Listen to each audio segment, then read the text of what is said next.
들어갈게요. 들어갔다고?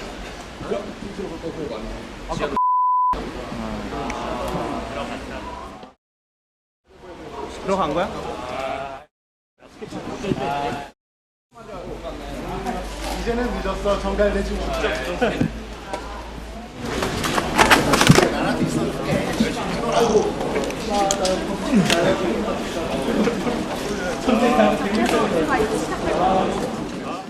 네, 선배 지하로 들어갔답니다. 네, 그래서 아무도 저 차는 찍었는데요.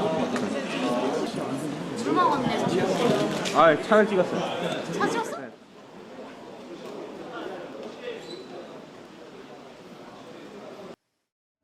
가수 김호중 씨는 어젯밤 입장문을 통해 그동안 부인해온 음주 사실을 시인했습니다. 순간 잘못된 판단으로 실망감을 들여 죄송하다. 조사에 성실히 임하겠다고 했습니다. 음주운전 사실 자체가 점점 명확해지는 것에 대한 부담감이 구속의 가능성이 높아지는 상황으로 바뀌게 되는 거죠. 네. 부인하면 부인할수록. 이제 입장을 바꿔 혐의도 시인하고 자진 출석하겠다고 한 만큼 구속은 필요 없다고 항변하기 위한 전략이라는 겁니다. 반면 경찰은 출국 금지된 김호중 씨에 대해 소환 조사를 한 뒤 신병 처리를 결정한다는 방침입니다. 특히 수사 협조 여부와 증거 인멸 우려가 중요한 판단 요소가 될 것이라고 압박했습니다. 검찰 역시 이번 사건처럼 수사 및 공판 과정에서 사법 방해 행위가 있을 경우 엄정 대응하겠다는 방침을 내놓았습니다. 특히 음주사고 후 의도적으로 술을 마셔 수사를 방해하는 행위에 대해선 형사처벌 규정을 신설해달라고 법무부에 건의했습니다. 사고 후 김호중 씨가 경기도 구리의 편의점에서 술을 사는 장면이 포착되면서 음주 사실을 숨기기 위한 것이라는 의혹도 받고 있기 때문입니다. 경찰은 우선 음주운전 입증을 위해 위드마크 공식을 적용하기로 했습니다.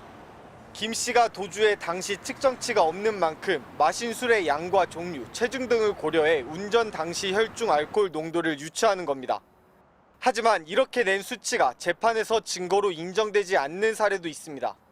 지난 2018년 방송인 이창명 씨의 음주운전 재판에서 위드마크 공식에 기반한 검찰 주장에 대해 법원은 합리적 의심은 들지만 증명되지 않는다며 음주운전 혐의는 무죄를 선고했습니다. 그래서 경찰은 위험운전치상죄 적용도 검토 중입니다. 위험운전치상은 혈중 알코올 농도로 판단하는 게 아니라 만취된 상태에서 정상적인 운전이 곤란하냐 이걸로 판단해요. 전치 이주 진단, 그러니까 경미한 부상이라도 위험운전치상죄에 해당되면 변함없어요. 또 특가법상 도주치상죄, 사고 후 미조치죄, 증거인멸과 범인 도피죄 등도 적용될 수 있습니다.